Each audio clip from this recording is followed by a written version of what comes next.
नमस्कार। आप सभी का स्वागत है। अपने जीवन रूपी रथ के पहिए को सही तरीके से चलाने के लिए महायुद्ध महाभारत से जीवन वर्णन के उपदेश 11 सीखों के रूप में समझने और भली भांति अपनाने के लिए तैयार हो जाए। महायुद्ध महाभारत से प्रथम सीख। The thought of revenge only brings destruction. बदले का विचार सिर्फ विनाश ही लाता है। महाभारत युद्ध के मूल में बदला लेने की भावना है। पांडवों को बर्बाद करने की सनक ने कौरवों से सब कुछ छीन लिया। सारे कौरव मारे गए। इस युद्ध में 2 बच्चे तक मारे गए थे, लेकिन क्या पांडव इस विनाश से बच सकते थे? नहीं ना। इस युद्ध में द्रौपदी के 5 पुत्रों के साथ अर्जुन का पुत्र अभिमन्यु भी मारा गया। स्वर्ग के रास्ते एक कुकुर यानी कि एक कुत्ते के साथ केवल युधिष्ठिर ही पहुंच सके। अशीनी साहित्य में एक कहावत है कि अगर आप किसी के लिए बदले की भावना रखते हैं और उसे उसकी शैया तक पहुंचाना चाहते हैं, तो आप अपने लिए भी एक कब्र खोद ही लीजिए, क्योंकि जो बदला लेने की भावना से प्रेरित होता है वो अपना ही नुकसान करने के लिए आगे बढ़ता है। इसलिए अपने काम पर, अपने धैर्य पर और अपनी सोच पर बदला, प्रतिशोध, इस भावना को हटाएं और केवल अपने कर्म की तरफ आगे बढ़िए। किसी का भी बुरा भला ना सोचते हुए अपना ध्यान और अपनी ऊर्जा अपने आप पर केंद्रित करिए और बदले की भावना से बचिए। बने रहिए हमारे साथ महायुद्ध महाभारत से दूसरी सीख जानने के लिए, जो कहती है कि जिंदगी एक चक्रव्यूह की तरह है। कैसे? अब जानने के लिए दूसरा अंश सुनिएगा जरूर।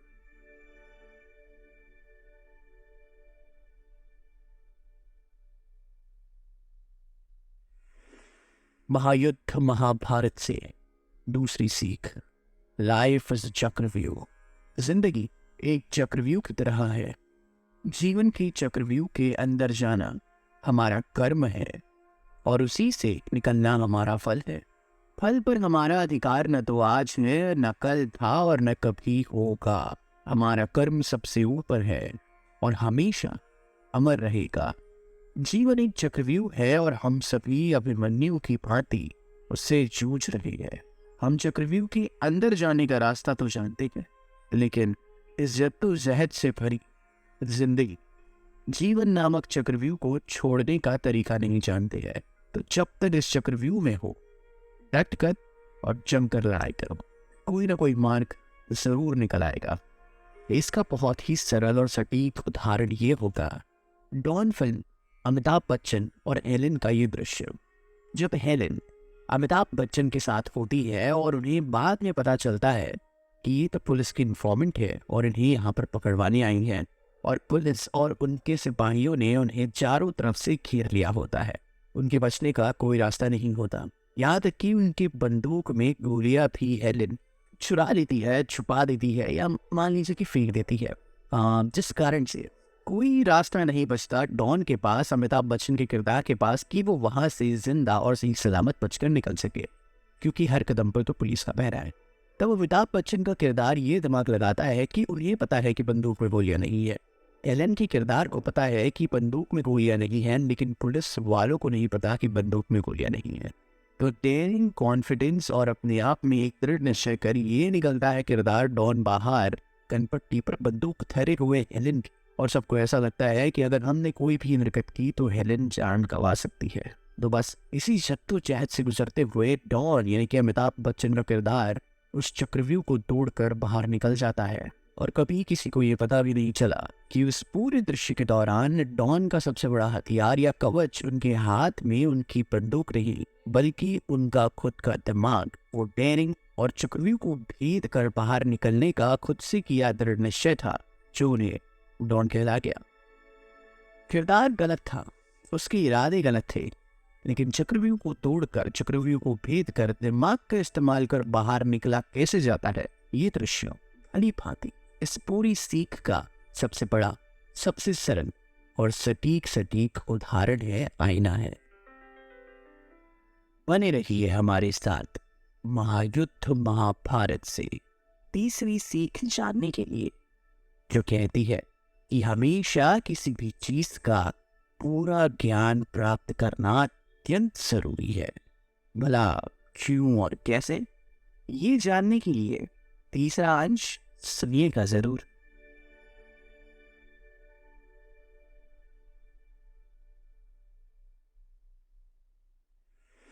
महायुद्ध महाभारत से तीसरी सीख, always gain complete knowledge of anything. हमेशा किसी भी चीज का पूर्ण ज्ञान प्राप्त करें।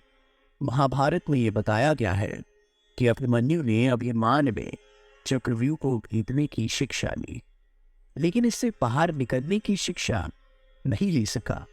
वह युद्ध के दौरान चक्रव्यूह में चला तो गया, लेकिन बाहर नहीं आ सका। इस घटना ने संदेश दिया कि एक पिता का यह कर्तव्य है कि वह अपने बेटे को किसी भी चीज की पूर्ण शिक्षा दे। वो कहते हैं ना कि आधा अधूरा ज्ञान कुछ ना ज्ञान होने से ज्यादा खतरनाक होता है। इसका सबसे बड़ा उदाहरण है भारतीय सेना। जब भारतीय सेना में किसी एक नौजवान को हथियार चलाना सिखाया जाता है तो छोटे से छोटे हथियार से लेकर बड़ी से बड़ी बंदूक और तोप तक चलाई जाना सिखाई जाती है। मगर इसका मतलब ये नहीं कि उन्हें हाथ से चलाए जाने वाले बेसिक हथियार जैसे कि चाकू, छुरी, लकड़ी, यहाँ तक कि तलवार, ये नहीं सिखाया जाता। बेशक उन्हें सिखाया जाता है, क्योंकि क्या पता कब किस चीज की जरूरत आ पड़े। हमारी सेना यूं तो अपने हर जवान को खिला पिला कर हृष्ट पुष्ट और तंदुरुस्त बनाती है, मगर फिर भी इन्हें भूखा रहने और पानी को दिनों दिनों तक बचाकर पीने की ट्रेनिंग दी जाती है, ताकि मुश्किल के वक्त युद्ध के दौरान अगर ऐसी कोई परिस्थिति आ पड़े तो ये अपना बचाव कर सकेंगे। ज्ञान हर प्रकार के हालात और परिस्थिति का बराबर दिया जाता है। इन्हें मारना सिखाया जाता है तो वही इन्हें बचाना भी सिखाया जाता है। हाथ में मेडिकल किट रख कर अपने आप से ही थोड़ा बहुत उपचार करना और किसी की जान कैसे बचाना और किसी को दर्द से कैसे बाहर निकालना, ये ऑन फील्ड एक्सपीरियंस और ज्ञान। इन्हें हर तरीके से और हर अलग अलग गतिविधियों को ध्यान में रखते हुए परिस्थिति का बराबर जायका दिया जाता है कि जंग के मैदान में भले ही इन पर कोई भी परिस्थिति क्यों ना आ जाए, तब इनका वाल और इनके चेहरों पर यह नहीं लिखा होगा कि अब क्या किया जाए। उन्हें बराबर ज्ञान होगा कि अब अगर ऐसा हुआ है तो मेरा एक्शन या मेरी क्रिया कुछ ऐसी होगी। इसीलिए हर चीज का पूर्ण तरीके से ज्ञान प्राप्त करना अत्यंत जरूरी है। बने रहिए हमारे साथ महायुद्ध महाभारत से चौथी सीख जानने के लिए, जो कहती है कि गलत के खिलाफ खड़े रहने की हिम्मत हमेशा रखना चाहिए। भला क्यों और कैसे, ये जानने के लिए चौथा अंश सुनिएगा जरूर।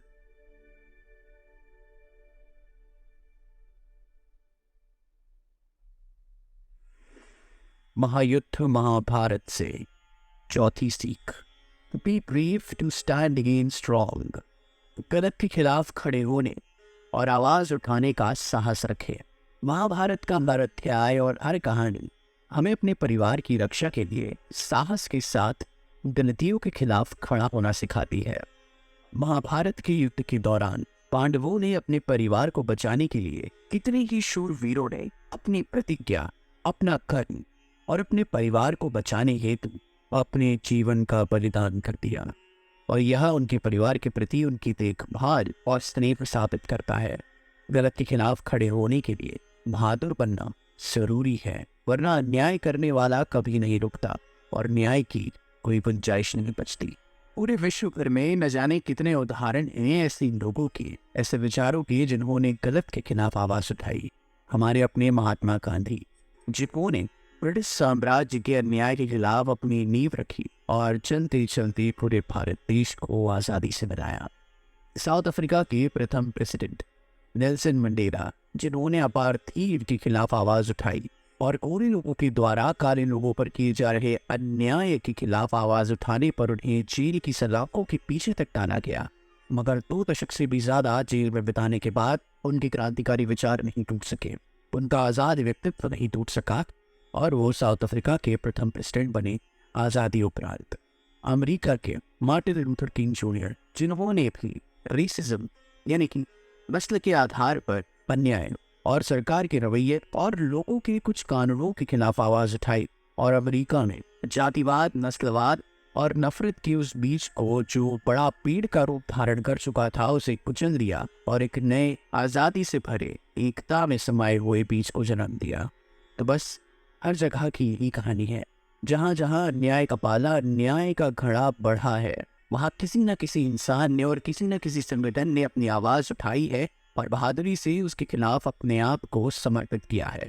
इंसानी जीवन का मूल स्रोत ही है अन्याय के खिलाफ आवाज़ उठाओ और साहसी बनकर सही के लिए, न्याय के लिए और सत्य के लिए अपने आप को बलिदान कर दो।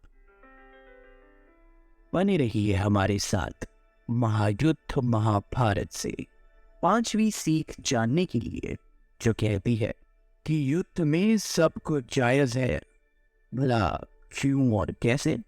ये जानने के लिए 5वीं कड़ी सुनिएगा जरूर।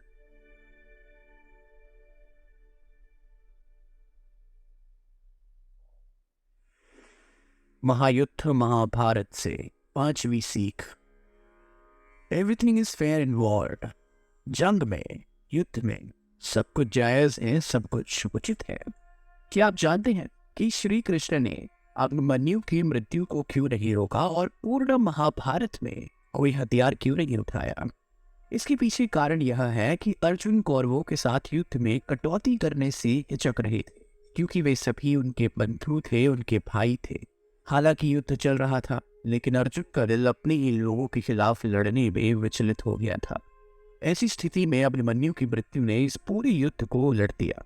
अपने पुत्र की मृत्यु पर व्याकुल होकर अर्जुन अन्य सभी बातों को भूल जाता है और दृढ़ता के साथ युद्ध में उतर जाता है।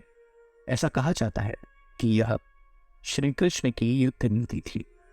कहते जन्म में सब जायज है और बहुत लंबे समय से हम सभी इसे सुनते भी आ रहे हैं। लेकिन अगर आज के वक्त के बारे में बात की जाए, जहाँ पर हम एक सेट ऑफ गवर्न लॉज से चलाई जाने वाली सभ्यता है और पूरी की पूरी इंसानियत जो आज़ाद देशों में बसती है, जिनके आज़ाद विचार है, जिनके आज़ाद कानून है, पूरी सृष्टि को यानी कि पूरी दुनिया को अपना एक बड़ा सा घर मानती है। इसका मतलब है कि अगर किसी के घर पर जाना हो तो दरवाजे पर पहले दस्तक देनी होगी और फिर अगर सामने वाला चाहेगा कि आप अंदर आ सकते हैं तो आप जाइए। अगर परमिशन नहीं मिलती है तो आपको वापस पलटकर चले जाना चाहिए। सही बात है।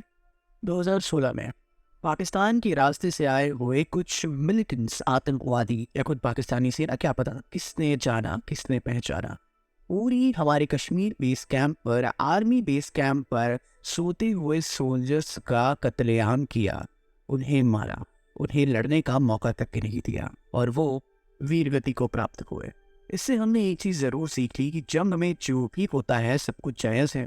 तो इसी का जवाब और पुख्ता पलटवार हमने सर्जिकल स्ट्राइक देके किया, उन्हीं की ज़मीन में घुसकर और उन्हें मौत के घाट उतारा और अपने सारे जवानों की हत्या का बदला लिया।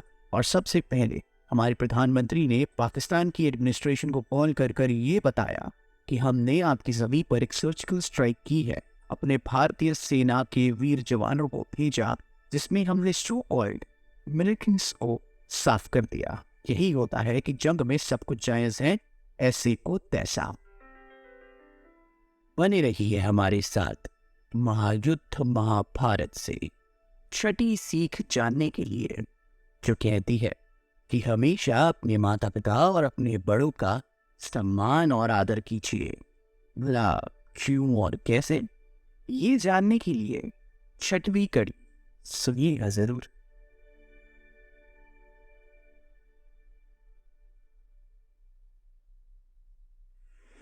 महायुद्ध महाभारत से 6ठी सीख। Always respect your parents and elders. अपने माता पिता और अपने से बड़ों का हमेशा आदर करें। महाभारत में एक बहुत ही खास और बहुत ही चर्चित किरदार है जिनका नाम है अभिमन्यु, और वो ऐसे पात्र है जिन्होंने बचपन से ही अपने माता पिता और अन्य पांडवों का सम्मान किया था। वे भगवान कृष्ण की बहन सुभद्रा और अर्जुन के पुत्र थे। यह हमें हमेशा अपने माता पिता और बड़ों का सम्मान करना सिखाता है, क्योंकि वे ही है जो हमें अपने जीवन में खड़े होने में मदद करते हैं और हमें अपने जीवन के लक्ष्यों की ओर आगे बढ़ने के लिए सिखाते हैं। हमारे मुंह में गया हुआ अनाज का पहला निवाला भी इन्हीं की देन होती है, और तकलीफ में इनका साथ और खुशी में इनका आशीर्वाद और हमेशा बढ़ावा। माता पिता और अपने से बड़ों का आशीर्वाद लीजिए और उनका सम्मान कर कर उनका ख्याल रखिए। अब इसका मैं क्या ही उदाहरण दूँ। ये तो एक सभ्य इंसान की पहचान होगी जो अपने माता पिता और अपने से बड़ों का आदर करे और यहाँ तक कि अपने अनुजों का ख्याल रखे और अपने से छोटों को स्नेह दे।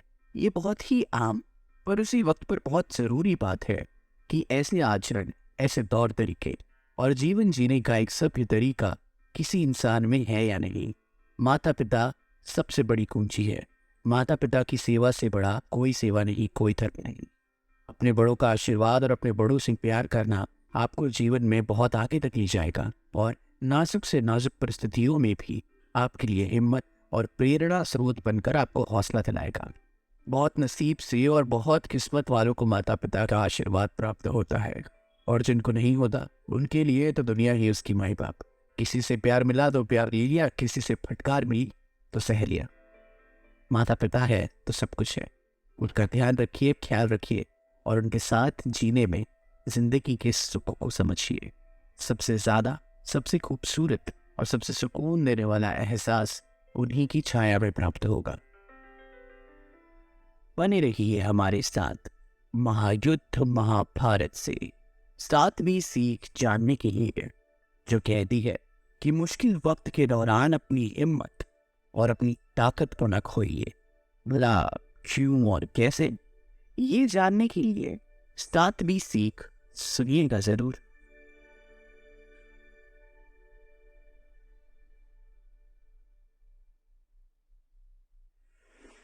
महायुद्ध महाभारत से 7वीं सीख, do not lose your strength during tough times. कठिन समय के दौरान अपनी ताकत न खोए। महाभारत के दौरान अभिमन्यु ने अपनी सुरक्षा के लिए अपने रथ का पहिया उठाया और दाहिने हाथ से एक तलवार ली। उसने कौरवों के योद्धाओं को घायल अवस्था में भी मार डाला। इसके बाद अभिमन्यु की तलवार को कौरवों ने भी तोड़ दिया और उसके हाथ में रथ का पहिया चकनाचूर कर दिया। अब अभिमन्यु पूरी तरह से निहत्था था, लेकिन फिर भी उसने हार नहीं मानी और उसने कौरवों का सामना डट कर किया और करना जारी रखा। यह हमें सिखाता है कि जीवन की कठिन से कठिन परिस्थितियों में भी हमें अपने आप पर विश्वास, अपनी ऊर्जा और अपनी ताकत कभी नहीं खोनी चाहिए। बने रहिए हमारे साथ महायुद्ध महाभारत से 8वीं सीख जानने के लिए, जो कहती है ज्ञान प्राप्त करने के उद्देश्य से अपने अंदर एक जुनूनियत होनी चाहिए। भला क्यों और कैसे, ये जानने के लिए 8वां अंश सुनिएगा जरूर।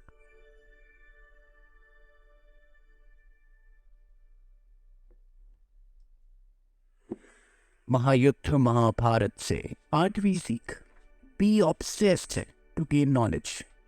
ज्ञान प्राप्त करने के लिए जुनूनी बने। केवल एक व्यक्ति द्वारा हासिल की गई शिक्षा और कार्य क्षमता उसे उसके पूरे जीवन भर काम आती है। इन्हीं शब्दों से प्रेरणा लेते हुए हर मनुष्य ने अपने जीवन में ज्ञान प्राप्त करने के लिए जुनून के साथ किसी भी कर्म को अपनाना चाहिए।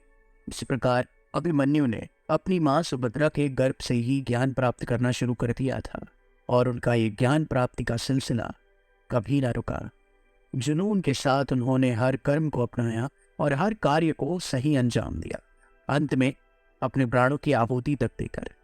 इसी प्रकार अगर आप अपने काम के प्रति जुनूनी है, भले ही वो कोई भी काम क्यों ना हो, कोई भी बाधा आपका रास्ता नहीं रोक सकती और इतिहास इसका गवाह है। बड़ी से बड़ी जंगें जुनून के बदौलत जीती जाती है। अगर जुनून है तो मंजिल आपके पास है। बने रहिए हमारे साथ महायुद्ध महाभारत से 9वीं सीख जानने के लिए, जो कहती है असफलताएं गलत नहीं है, फेलियर इज नॉट रॉन्ग। भला क्यों और कैसे, ये जानने के लिए नवी सीख सुनिएगा जरूर।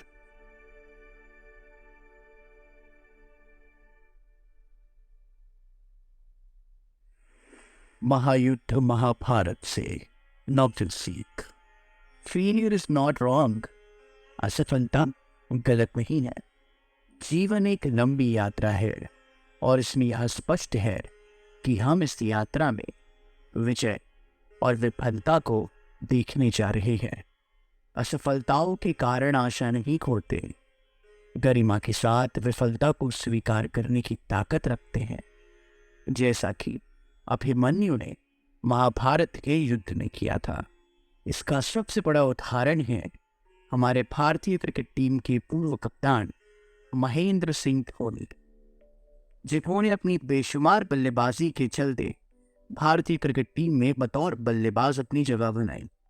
लेकिन पहले ही मैच में वो 0 पर रन आउट हो गए, और वो भी पहली गेंद पर।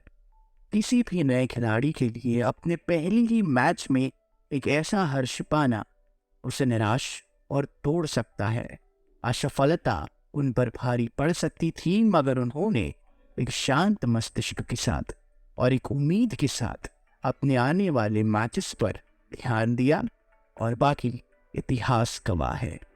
इसीलिए फेलियर, असफलताएं और विफलताओं से डरना नहीं, बल्कि उनका डटकर मुकाबला करना, अगर एक नज़र से देखा जाए, वही आपके सबसे बड़े गुरु है। Failures are your best teachers. आपकी असफलताएं आपको उतना सिखा जाती है जितनी आपकी सफलताएं आपको नहीं सिखा पाती। तो पॉजिटिव एटीट्यूड के साथ अपनी असफलताओं से सीखें, उनका डटकर मुकाबला करें, और सफलता की ओर कदम बढ़ाते हुए अपने आप को, अपने पैरों को जमीन से ही जोड़े रखें। बने रहिए हमारे साथ महायुद्ध महाभारत से 10वीं सीख जानने के लिए, जो कहती है कि आधा अधूरा ज्ञान बड़ा खतरनाक है भैया। भला क्यों और कैसे, ये जानने के लिए 10वीं सीख सुनिएगा जरूर।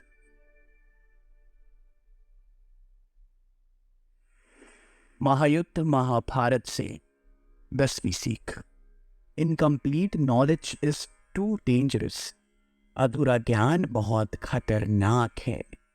कहा जाता है कि अधूरा ज्ञान सबसे खतरनाक होता है। इसका एक उदाहरण अभिमन्यु की कहानी है। अभिमन्यु महाभारत के बहुत ही बहादुर योद्धा थे, लेकिन हर किसी को उन परिस्थितियों के बारे में पता है जिसमें उनकी मृत्यु हुई थी। मुसीबत के समय किसी भी चीज का अधूरा ज्ञान किसी काम का नहीं होता है। आपको अपने ज्ञान में पारंगत होना चाहिए। सुनिश्चित करने के लिए किसी विषय में प्रवीणता होनी चाहिए। आधी अधूरी बातें और आधा अधूरा ज्ञान आपको कहीं नहीं ले जा सकता। ना आप इस घाट के रहेंगे, ना आप उस घाट के। कुछ नहीं पता हो तो भी ठीक है, लेकिन किसी भी चीज के बारे में आधा अधूरा ज्ञान खतरे की घंटी को न्योता देता है। तो ध्यान रखिएगा, जब भी किसी चीज में कूदो तो पूरा कूदो और पूरा ज्ञान का रस प्राप्त करो। बने रहिए हमारे साथ महायुद्ध महाभारत से 11वीं सीख जानने के लिए, जो कहती है असल जिंदगी में एक हीरो बनिए। Be a real life hero. भला क्यों और कैसे, ये जानने के लिए 11वीं और अंतिम सीख सुनिएगा जरूर। महायुद्ध महाभारत से 11वीं सीख। Real life hero. असल जिंदगी में रियल लाइफ हीरो बने। महाभारत के वर्णन के हिसाब से बहादुर अर्जुन पुत्र अभिमन्यु के जीवन का भी अंत आया। चलते चलते अभिमन्यु ने हमें सिखाया कि स्थिति चाहे कितनी भी खराब क्यों न हो, उनका धैर्य के साथ सामना करना चाहिए। इस दुनिया में युद्ध जीतना न केवल श्रेष्ठता कहा जाता है, यहाँ तक कि युद्ध में अपने जौहर दिखाने वालों को भी दुनिया में सम्मान की दृष्टि से देखा जाता है। इसीलिए आपको अपने जीवन को एक योद्धा की तरह जीना चाहिए, ताकि लक्ष्य प्राप्त हो या ना हो, आपको अभिमन्यु की भांति समाज में एक अलग पहचान मिले। अपने असल जिंदगी में एक हीरो बने, अपने से बड़े, अपने से छोटे, अपने चाहने वाले और यहाँ तक कि वे जिन्हें आप जानते भी ना हो, लेकिन उनके प्रति प्रेम और सेवा का भाव हमेशा होना चाहिए।